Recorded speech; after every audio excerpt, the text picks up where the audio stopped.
Russia's dictator for life was warned by the United States that the ISIS-K, a terrorist offshoot of ISIS, was planning an attack in Moscow.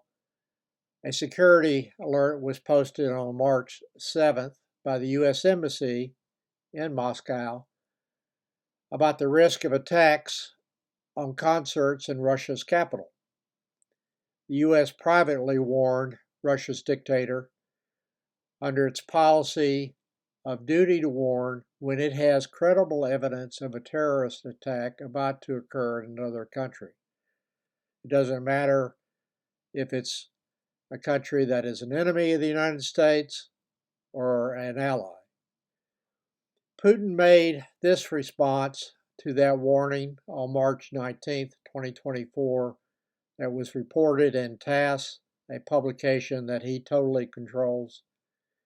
Quote, "The recent provocative statements of a number of official Western structures about the possibility of a terrorist attacks in Russia," end quote, was harming Russian society and was blackmail.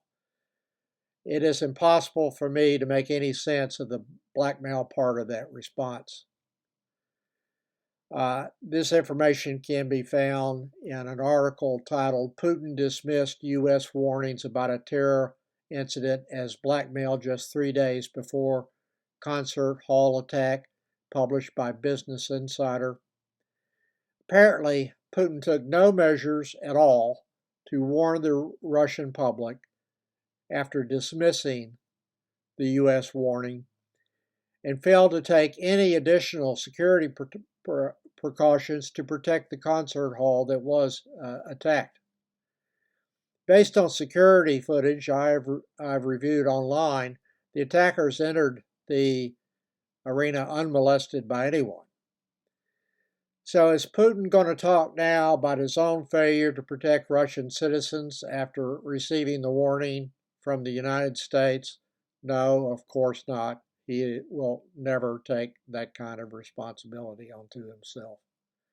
He is going to blame Ukraine and use the attack as an excuse for a new mobilization and more Russian young people dying in Ukraine fighting a war of aggression that Putin started. His first remarks indicated that this was going to be his tactic rather than accepting any personal responsibility for his own incompetence and leadership failures. Shortly after the attack, which was apparently not hindered in any way, Russia got its act together miraculously, or so it says, and arrested the perpetrators trying to enter Ukraine, where they allegedly had some assistance waiting. That is just not believable. Putin has the same credibility as Trump, in my opinion, which means both have none. So how many Russians know now that Putin was warned and did nothing?